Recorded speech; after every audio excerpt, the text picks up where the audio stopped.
Welcome to Allen Fieldhouse and what's going to be a very, very special edition of the Jayhawker podcast, everybody. My name is Nate Bukaty, and I can't wait to get to memorializing one of the all-time legendary figures to be in this building, Allen Fieldhouse, which is really saying something when you think about it. Before we get started, though, I want to make sure I thank our sponsors. The Jayhawker podcast is brought to you by the University of Kansas Health System, by Black & Veatch, and by the Next Generation 10G Network, only from Xfinity.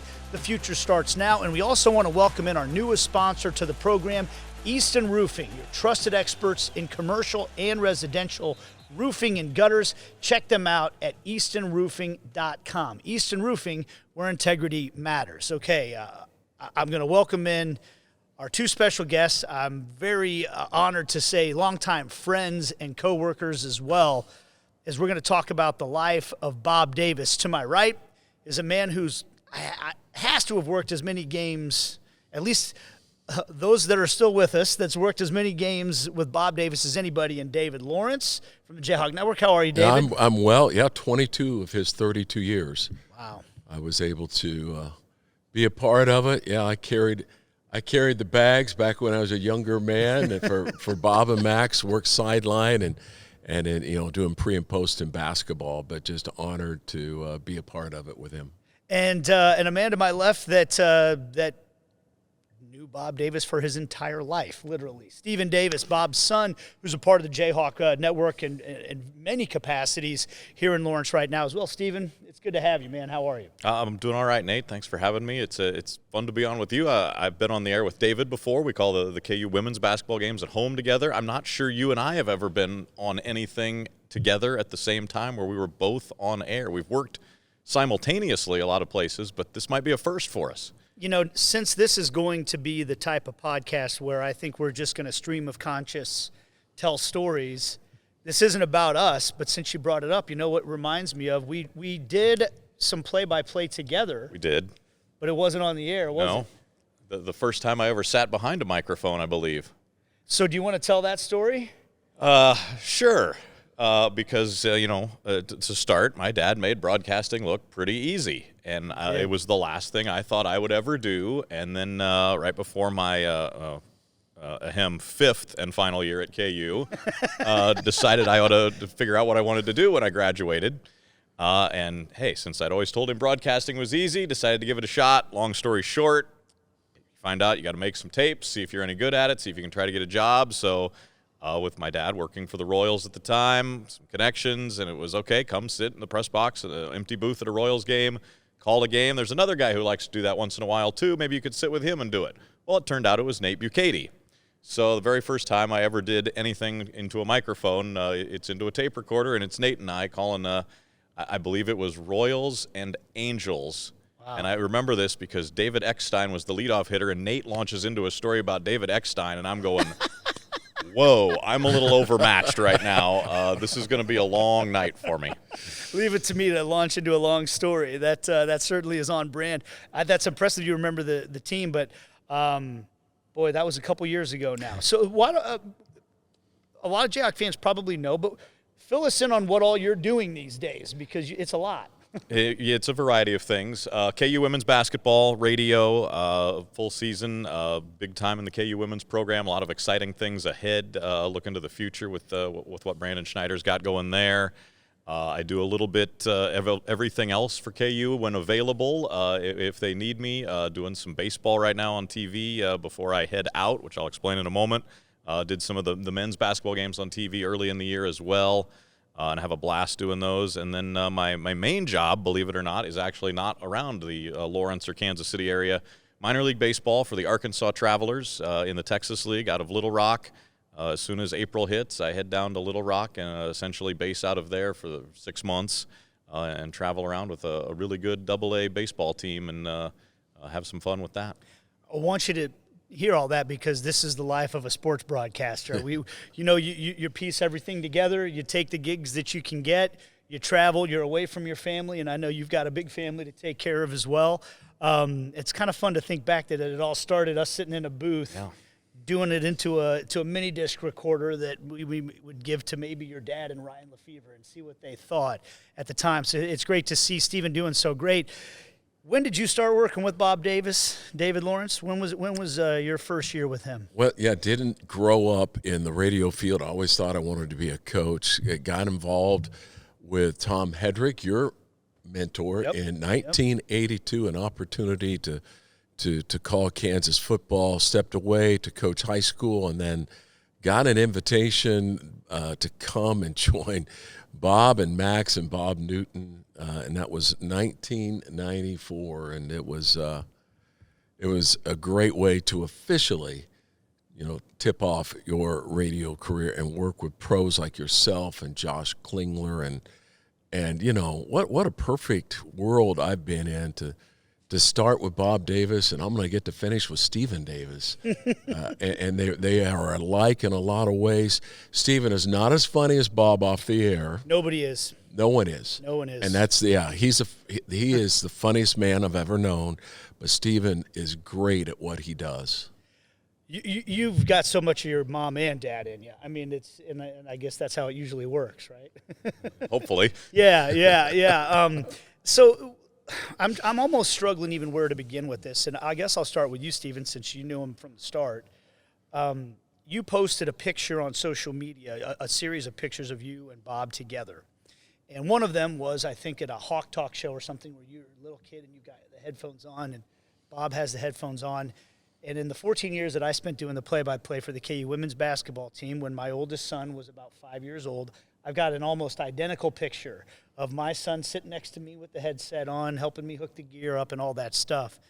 And the thing that always hit me about watching my son when I was working here as a lifelong Jayhawk who dreamed of just getting to meet the head coach of Kansas basketball one day or something like that, my son didn't know any different. Like, he was just born into this world where he was on a first-name basis with all the coaches at Allen Fieldhouse. And I realized that was Stephen Davis's life as a kid. Did you have any idea, because that just was your normal, that the experiences you were having from a very early age because of your dad?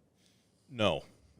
In short, and I was, to make it even worse, I was an only child. So I really didn't know any different. And I got spoiled, and the only road trips my family took were on game trips, NCAA tournament, spring break. That was our trip. If they went to a bowl game, we'd go to that. My mom loved going to games too. She kind of instilled my love of sports because I was sitting with her at the games, and she would teach me about sports. But then, after the game, especially basketball, go down courtside, sit down next to my dad. Max is off doing the post-game interview.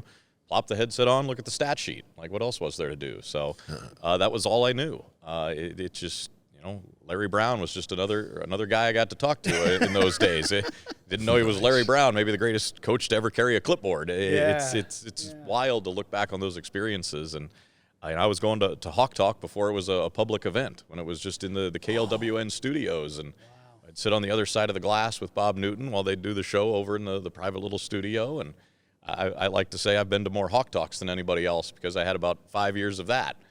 It was just a chance to go hang out with my dad, sort of, because obviously in this industry, as the three of us know, we travel a lot.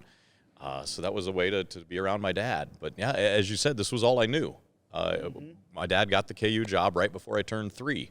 So all my memories are of KU and Lawrence and growing up around this. And it wasn't really until I got out of Lawrence, got out of here, and started talking to other people, and you see different worlds and different parts of the country and how things operate in other areas to go, man, this is really special here. And it is so meaningful to get to come back and be part of it in any way after having seen the outside perspective on it, having grown up inside that insulated bubble. Meanwhile, at Xfinity. So, influencer life going well? Oh, yeah, I'm up to 32 followers. Oh, that's something. Yeah, posting my tap dancing videos is easier than ever because we engineered Xfinity Internet with 99.99% network reliability. Plus, Xfinity Mobile with Wi-Fi Power Boost gives you ultra-fast Wi-Fi at home and on the go. But wait, tap dancing? You don't tap dance. Hey, what I lack in skill, I make up with passion. Do more of what you love and love how fast you do it with Xfinity Internet and mobile. Through April 21st, get 300 megabit Xfinity Internet and one unlimited mobile line together for $25 a month for 1 year and save over $1,000 in your first year versus other major carriers. Plus, ask how to get iPhone 16e on us. Learn more at Xfinity.com. Requires paperless billing and autopay with stored bank account. Restrictions apply. Equipment tax and fees extra. After promo, regular rates apply. Actual speeds vary. Savings compared to Verizon 5G Internet plus one unlimited welcome line and AT&T Internet 300 plus one unlimited starter SL line. Xfinity Internet required. Actual savings vary. I had this patient.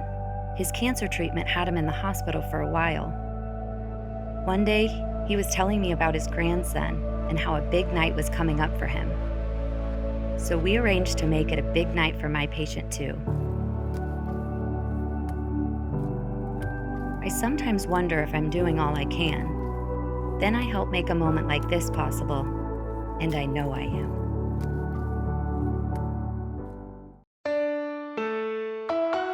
Hey Kansas City, Joe Spiker, Easton Roofing here. We have an exciting announcement. Easton Roofing is now your trusted source for new siding on your home or business. We have partnered with CertainTeed, LP, and James Hardy to offer a full range of siding solutions for your home. Give us a call at 913-257-5426 and get a free evaluation of your siding situation. We offer design services and financing too. Easton Roofing, where integrity matters.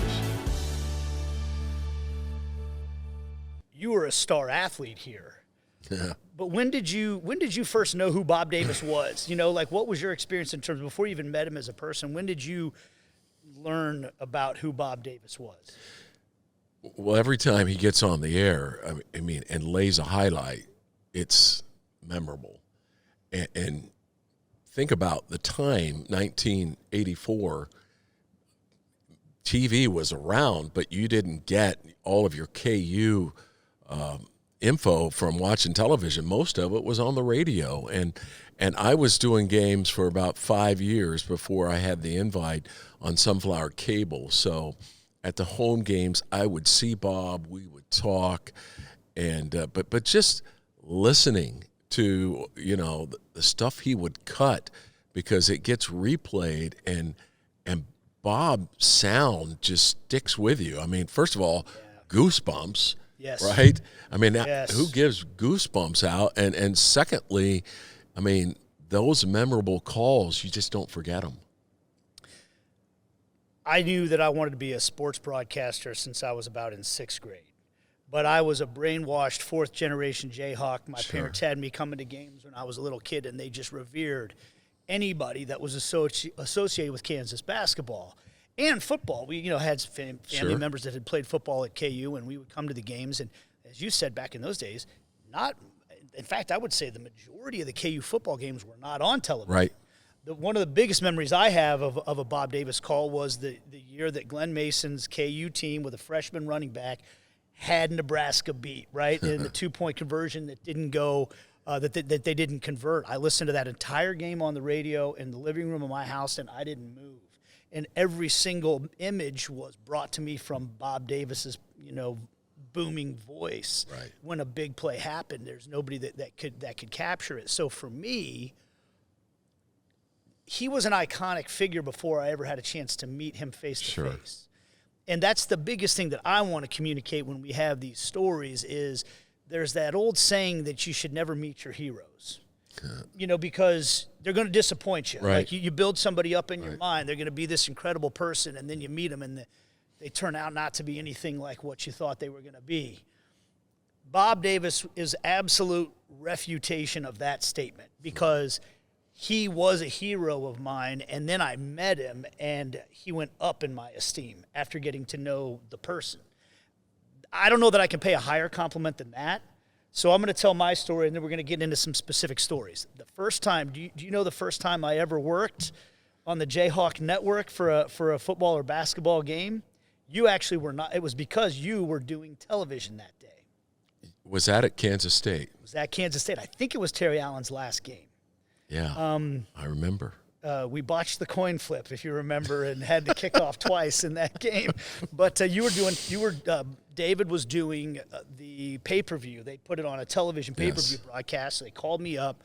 I'm a young broadcaster, and you're going to get to be the sideline reporter for the Jayhawk Network with Bob and Max. Wow. And we were going to meet at the McDonald's off of Wakarusa, and then I was going to get to ride up to Lawrence with them and Richard Conzum. And you talk about nervous. I mean, I'm shaking. I can't believe I'm getting this opportunity, but I'm also, all of a sudden, I'm going to be on the air with Bob and Max. And your dad had, you said earlier, Stephen, that he made everything seem easy, or the broadcasting seem easy. He carried himself in a way that he just was very unimpressed by himself. I guess that's the definition of humility. Yeah. For a person that was such a legendary figure, it almost seems like if you had told him that, he would have been like, what are you talking about? He just was, he was such a humble person, and he treated me from the minute I walked into that scenario like I was part of the broadcast crew. Not like I was some rookie that was, who's this guy? You know, speak when spoken to, kid. None of that. He just welcomed me right in. And then I'll never forget this, on the car ride to the game was the first time I got exposed to Bob Davis's sense of humor. And I had no idea. You know, because when you listen to it, it kind of sounded like your grandpa telling you the story of the game when you listened to Bob on the air. And then you had this other side where it was like, this is one of the funniest men I've ever met in my life. Just a quick wit and a sense of humor. So that's kind of my story, my first exposure to Bob, and then it just went from there, and then getting to work with him for 14 years, and you was incredible. We'll get to some of those stories. But so I'm going to shift it back to you, Stephen, for a second. Did you get a glimpse of that Bob Davis sense of humor, or was it like, hey, this is my son, I'm going to be serious when he's around, or did you know you had like the funniest dad in the world? You'd get pieces of it, and especially because, again, being an only child, when they'd go to like events, I usually got to tag along too.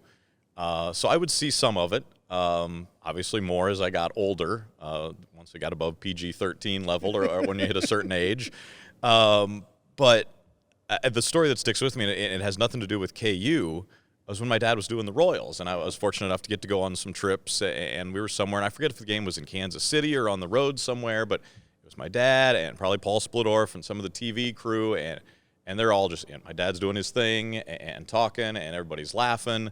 And I kind of looked at him, and one of the guys said something to him, and then they looked at me, and I'm looking at them like they're crazy. And they look back at me, and one of them says, your dad's a lot cooler when you're not around. And it just kind of hit me that, okay, there is another side that he doesn't bring home all the time. It's okay. I need to let him be him, and I can still be me. And I think I was in high school at that point, and from then on, I think our relationship maybe changed a bit because he found that to be extremely funny as well. David, you mentioned earlier the goosebump moments, and I don't think anybody who grew up listening or spent any time listening to KU basketball, when you hear swish, it takes you back, right? Like how did he do it? I mean, just he had that voice to capture a big moment, unlike anybody else. The Hawks are cooking. Yeah. When you started working with him, what maybe impressed you the most about being a partner of his and the way he went about his business? To your previous story, in '94, I'd done a little radio, but now I'm partnered with the best in football.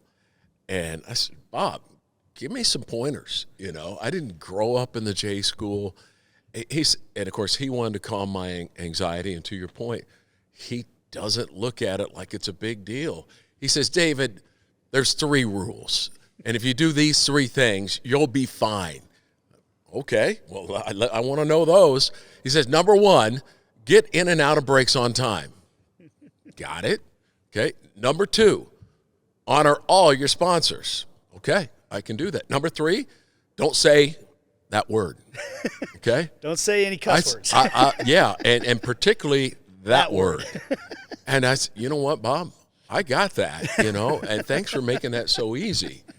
But yeah, the trip with Bob Davis started out, I get in the van, and he turns back around, and he says, David, did you read Pickles this morning?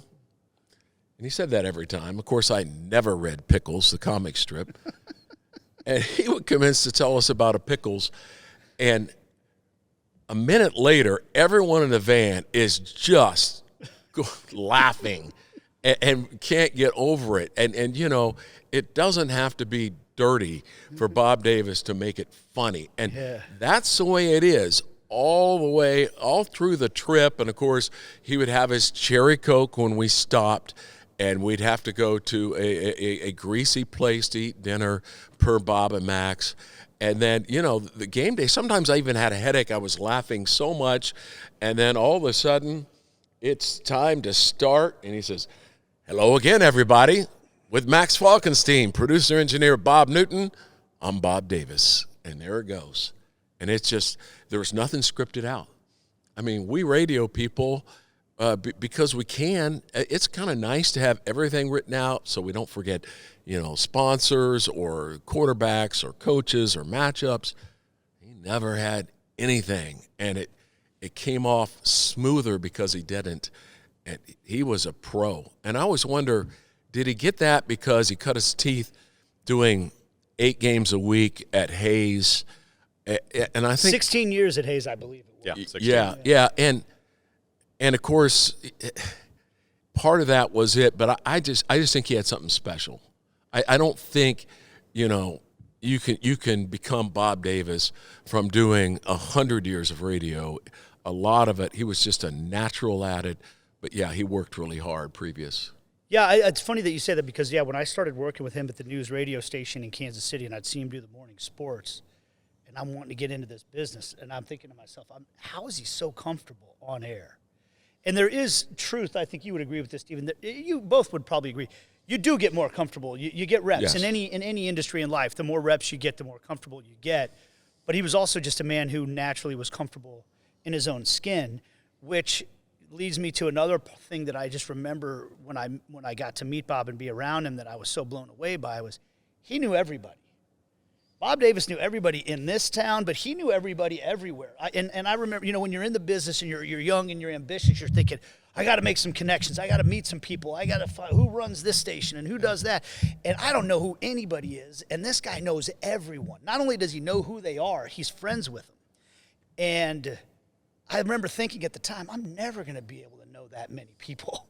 And how does he do it? And then, like, the more you're around him, you realize he did it by being himself. He was everybody's friend. Did you get a sense of that growing up? Yeah, of course. And longevity helps. Staying in one place like Hayes, Kansas for 16 years, he's there. He becomes a focal point for everybody else as they move in and out or around the area. And then he was here in Lawrence/Kansas City for the rest of it. So I think that played a big part in knowing people is he was stationary and people got to know him or listen to him or a variety of that. But it wasn't like when we'd go out to dinner or something that he stopped at every table and shook hands. It was, but you'd go to an event and somebody would come up and he would know them from 10 years ago or they'd worked together at some event or something. There was always a connection that he had, or he knew someone who knew someone else that knew that person. There was always a way to get in the door and for him to have a conversation with people. Let's get back to Bob the broadcaster a little bit, because I know when I was talking with you, Stephen, leading up to this, you really wanted to celebrate that part of it.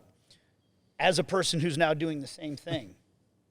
Bad choice. We all want to take from the broadcasters we love, but then also use our own voice. What things about the way your dad went about calling games or anything else on the air did you think, I want to do that? I want to take that and, you know, incorporate it into my call? At first, nothing. Which was a total mistake.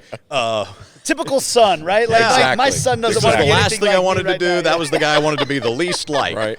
That is very typical. Yeah. But then you get into it, okay, well, maybe that does work for me, and I can make that happen. And I think what David said about how he sounded like and made it sound so natural, that was a big thing that, ironically, my mom told me, because by the time I got into this, it was into the internet streaming age, so I could be out. My first job was in Idaho. My parents could listen to every game. And my mom kept telling me, you're not conversational enough. And I finally figured out what she meant one night, which is a whole other story. But I figured out that that's what my dad had been doing for pretty much his whole career. It's like you're sitting in the living room or in the car with the people who are listening, and you're just there with them. Some people liked to give Bob a hard time about this, and I always loved it. He referred to all the basketball players by their first name. Kirk, over to Drew, over to Nick, and over to Keith, and I thought it was perfect because one of the things that always made this place so special to me was it felt like it. My family always said Kansas basketball, Kansas football is like a big family. And even the fans feel like they're part of the family. And when you got your grandpa or your dad or whoever talking about all the players on a first-name basis, it felt like a big family. You knew exactly who he was talking about, and it worked for Bob because of that. Don't you? I mean, I don't know what Absolutely. you think about that. I think when he comes on the air and the game starts, he is going to tell a story to the fans about what he sees in front of him, and he's going to use that incredible wit and humor to describe it. And it just and his emotions. Oh yes, and it leads you to think that he is family, that you're a part. He's in there in the living room, and then when the big moments occur, that's when that big voice and impeccable timing. No one had better timing than Bob Davis. He would just erupt, and it's never the same thing, right? And I remember right over here, I can see where it was at. Bob Newton's there, and I'm courtside because I do the pre and post game show, and we're listening, and he turns it on and just goes off, and Bob and I look at each other and like, oh my gosh, what just happened? As again a person who was a role model for me, I spent a lot of time thinking about what I loved about Bob's calls and why I want, what things would I want to do. And he really, to me, was the one that taught me that old adage people say is that, they react to 25% of the words that you say and 75% to how you say it. So his greatest calls were not some complicated soliloquy. It was a sentence that you remember. The dream is real. Boom. I mean, that's, that was 1988. That was the most formative sports moment in my life as a fan with Danny and the Miracles. Just the iconic swish call that he had, it wasn't like he had broken out the thesaurus and given you all these, fancy words or anything. He gave it to you with his chest in a way that you felt. And I always thought, that's the most important part. Right there. It's you don't get paid by per word or syllable. Here's one that you're a part of, and you were great in the follow-up. Touchdown, Kerry Meyer. That was it. Oh man, that was it. And all of a sudden, whoa! I mean, we felt it, the goosebumps, and everything, and an iconic moment for Kansas football.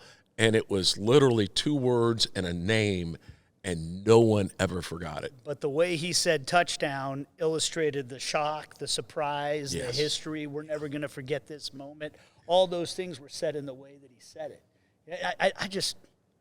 I don't know what you think about that, Stephen, what your thoughts are just on the way Bob was so good at that. He was a fan. And I think that's what it goes back to is you have to be – most of the people you would assume listening are not able to see what is going on. You have to make that assumption. It's a requirement when you're on radio. TV, completely different deal. When you're on radio, you have to assume the people aren't able to see it. So you're their conduit to be able to know what's going on. Because even when you're at a game, think about it. You're talking to the guy next to you. Somebody in front of you stands up. You don't see every little thing that happens. But you feel when the crowd rises. You feel the emotion. You see the sideline react in football. You see the bench react, the student section in basketball. You've got to convey that somehow over the broadcast. And I think that's what you guys are talking about, that he would nail.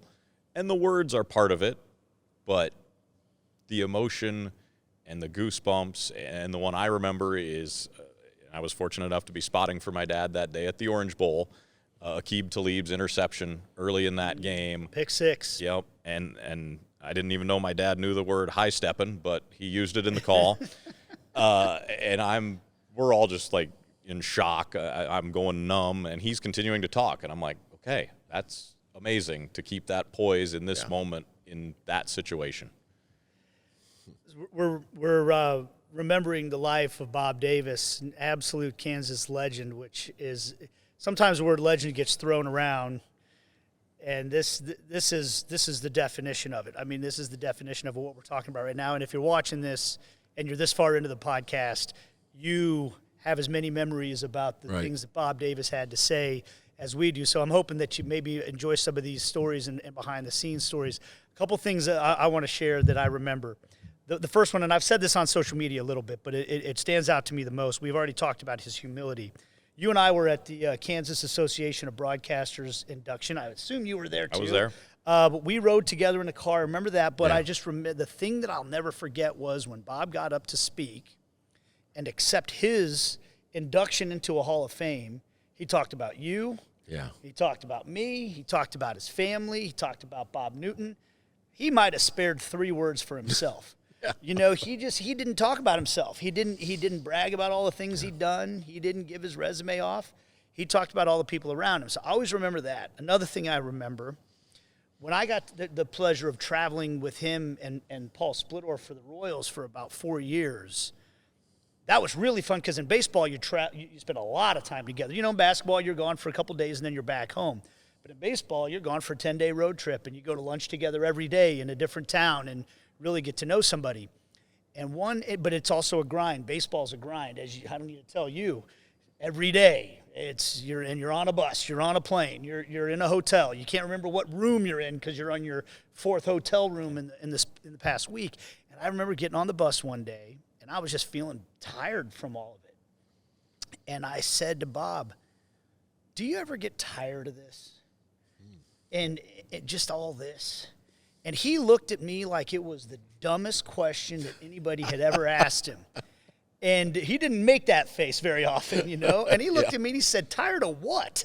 And I said, buses, hotels, you know, all this travel, you know, working every weekend. And he goes, we can go get a real job anytime we want. There's not much heavy lifting involved if you haven't noticed. And that was what he said, and it shut me up like that. I'm never going to complain about this again. I mean, it was like such a good sense. He just had that sense of perspective. And keep in mind, the Royals weren't exactly competing for the playoffs most of those years either. So it of was losses. Not easy games to call. Yeah. The line he would always use came from his father.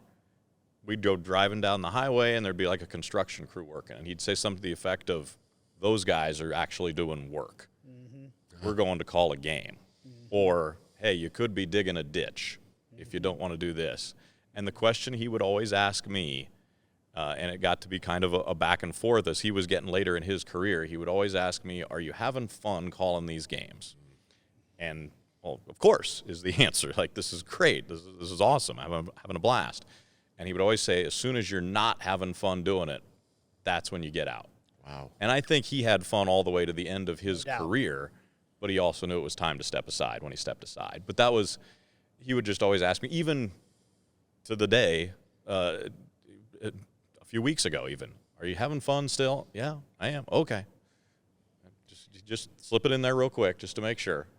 Well, because in this business, if you're not having fun, it's not worth all the other stuff you give up. Right. And I think he saw that too. He probably missed a lot of your events growing up. Yeah. You know, because he's out of town calling a baseball game. I'm living that life right now with my kids. You're living that life with your kids. And so, yeah, if you're not enjoying it. The other thing I remember about, to kind of go back to the sense of humor, when we worked at the news talk radio station in Kansas City, there was a town topic around the corner from the radio station. Not the healthiest food in the world, right? Agree. And your dad loved a greasy burger. Yep. You know, and every once in a while, we'd get done with the morning show, and he would just look at me and this little, like, you know, twinkle in his eye, and like that ornery smile he'd get sometimes. He'd go, "What do you think about a little town topic today?" You know, you remember? Yeah, Bob can say that, and you're just like, say less, man. I'm getting a chance to eat a burger with Bob Davis and listening to him tell stories. At probably 10:30 in the morning. No doubt. Probably just opened. Yep. Yeah. Oh yeah. No. Yeah. First ones to sit down. You know, you probably had a lot of experiences like that with Bob over the years. We did.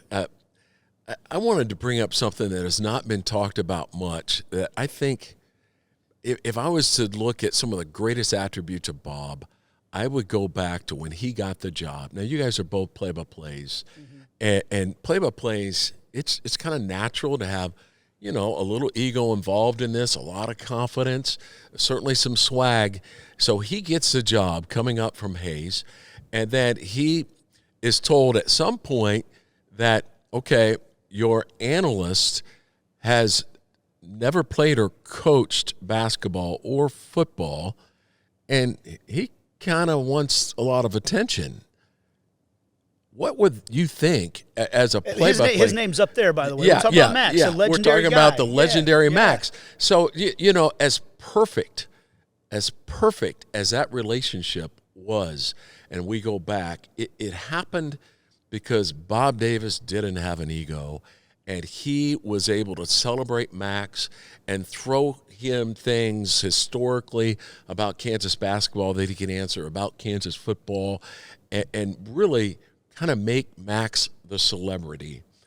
And just think about that from his perspective. Again, instead of the focus being on me, the play-by-play, we're going to make our analyst who, again, never played or coached the sport, but we're going to make him the celebrity. And it came off, and they were a team that was regarded as, I think, the best in college athletics as a team on radio. That's a great point, because this industry brings a certain level of vanity to it. Sure. I mean, you don't usually get into this if you're scared of the spotlight. Right. Most of us are a little attention starved, and we want that. And to have that humility, like you said, when you're getting the opportunity of a lifetime yourself, to make it about the person that you're sitting next to instead of about yourself is something that's really special. And from hearing my dad explain it, it was, well, of course I'm going to do that. It was his personality, as you guys have said, but that was Max Falkenstein. He grew up listening to Max Falkenstein. My dad lived his entire life in the state of Kansas. Max Falkenstein, Dev Nelson, Merle Harmon in Kansas City. Those were the guys he grew up listening to. So for him to be able to work with Max was a thrill for him. And, okay, fine, he didn't play or coach, but my dad had revolving color guys for his 16 years in Hayes, depending if it was one of the two high schools or college. There was never a set person with him. He was adaptable. He could work with anybody. And now you've got a walking, talking KU history book sitting next to you. It was a perfect match. Those two together, personalities, the way they called a game together, it just fit like two puzzle pieces that were supposed to lock together. And in many ways, to me, the embodiment, like you said, spending his whole life in Kansas, the more you talked about traveling, the more I get to travel, the more I go to other places, the more I spend time thinking about like what it means to be from Kansas, what it means to be a Jayhawk. And I do think that in general, the humility of people from Kansas, you're not going to find the people that strut around trying to tell everybody that they're the best in the world. And sometimes when you go to other places, they mistake that for weakness or foolishness. Yeah. And what it actually is a person who's earnest and hardworking and durable. Because another thing, that the side of the business that people don't know about is when you work in this business, you're working for strong coaches who will light you up sometimes because you said something they didn't like on the air. Sure. And you got to wear it, and you just have to take it and and then move on and not fire back. And no doubt Bob had to do that a few times with some of the strong-powered coaches that were here, but you never heard him complain about it. He just kept doing his job. That was Bob. Yeah. And, back to Bob and Max, I remember traveling to Final Fours, and they as a radio team would walk in to those huge venues that are in the dome stadiums, and just everyone would turn around and note. And, of course, Max had the swag, right? Max had the swag, and Bob just walks in like a guy. Yeah. But people know him and appreciate him, and they've heard him. I mean, people around the country, and, of course, now with all the apps, they certainly do. But back then, they heard the call of Bob and Max, and they were well respected and well known by everyone.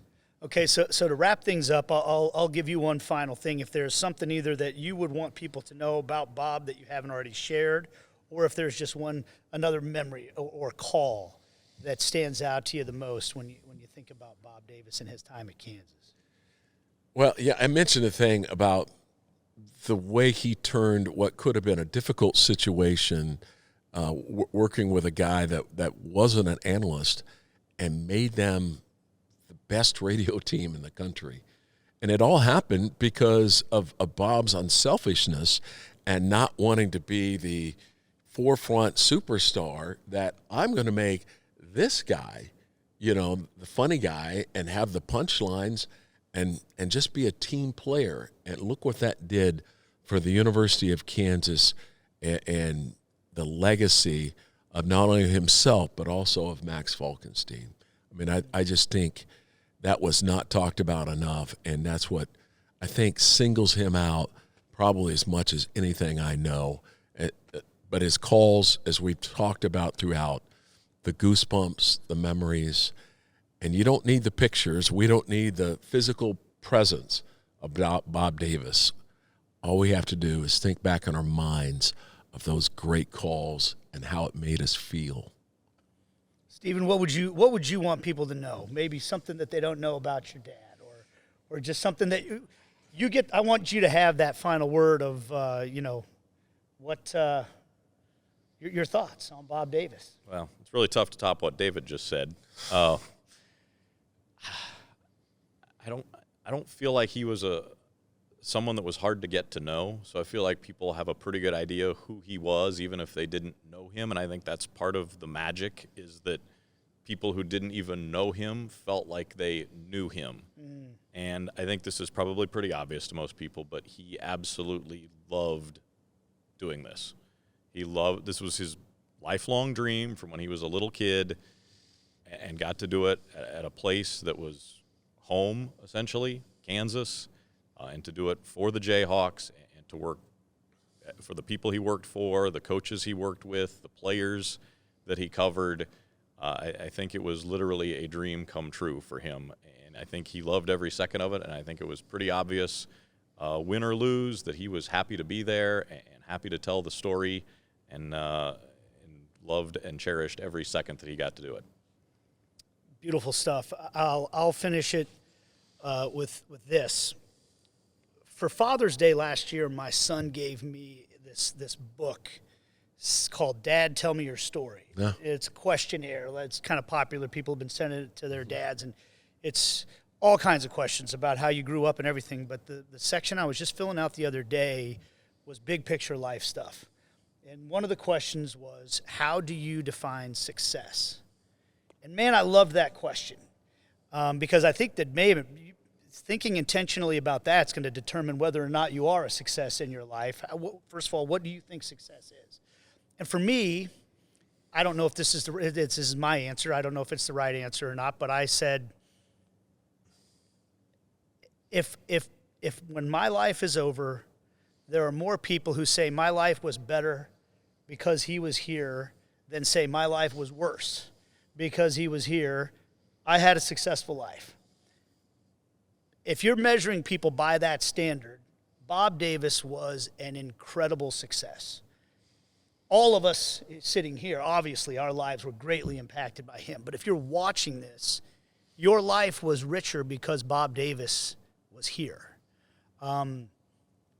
He enhanced the joy of unforgettable moments in your life as a KU basketball fan, as a KU football fan. The national championship in 1988, in 2008, the Orange Bowl victory with Aqib Talib high-stepping into the end zone and Kerry Meyer catching that touchdown pass in the end zone. He enhanced the joy of thousands and thousands and thousands of people to whom it meant so much because it meant so much to him. And then for the select few of us that actually got to know him on a human level, our lives are so much better. I mean, we've all sit here telling stories about how Bob would say something that shifted your perspective on life, whether it was being unselfish and thinking about the big picture for broadcasting with Max, or the way that he carried himself with such ease, around everybody that he knew, or for me, putting me back into perspective of how lucky I am to get to do this, you dummy. He didn't even have to say. For me, that's what I hope everyone takes away from why it's so important to have this conversation today about Bob Davis. true legend, absolute legend in broadcasting in the state of Kansas at the University of Kansas as well. I hope you've enjoyed it. You know, and if you watch this and you want to post some things on social media that talk about why Bob meant so much to you and enhanced the joy in your life, we encourage you to do that as well. What we're going to do to wrap things up, David Lawrence, Stephen Davis, two men who knew Bob as well as absolutely anybody, we have our call of the game. And we're going to go to one of the great iconic calls of all time from Bob Davis to close out the show. Manning will shoot his bonus toss. Here it is, folks. He eyes the basket. He flips it up there. Good! It's going to happen, it appears, and it comes to Grace. 2 seconds, a long shot, no good. It's over. The dream is real. National champions. The dream is real. The dream is real. Kansas has won the NCAA title. 10.8. Here they come. Collins. 7 seconds to go in the game. Collins got pushed. Falls down. Chalmers shoots. Oh! 3. The game tied. 2.1. Memphis inbounding. A half-court shot. No good. Unbelievable shot. Overtime. Hawks are in great shape. Here's a 3. No good. Rebound Kansas. Darrell Arthur. The Jayhawks are going to win it. Down to 5 seconds. Jayhawks win it in overtime. 75-68. KU national champions. Second down. Here's the pass play to the sideline. Intercepted. Akeem Talib down the sideline. 40, 30, 20, 10. High stepping into the end zone. Touchdown. First and goal from the 3. Fake to McAnderson. Reesing keeps. Into the end zone. Touchdown. Reesing under center. Drops to a knee. And the clock's going to run out. Are you kidding me? It's an Orange Bowl victory for this Kansas team. Oh boy. And for all the guys that played in 48 and in 69, love it. Fourth down play for KU from the Missouri 27. Reesing with the ball. Here comes pressure. And he's flushed out of the pocket. He throws. Got Meyer. Touchdown! Touchdown! Touchdown! Kerry Meyer! Missouri's got 8.3 to win the game or whatever. They're down 1 point. Here comes Dixon. 4 seconds. 2 seconds. Dixon. 1 second. Time's out! KU wins! KU wins in overtime! 87-86. They never got a shot.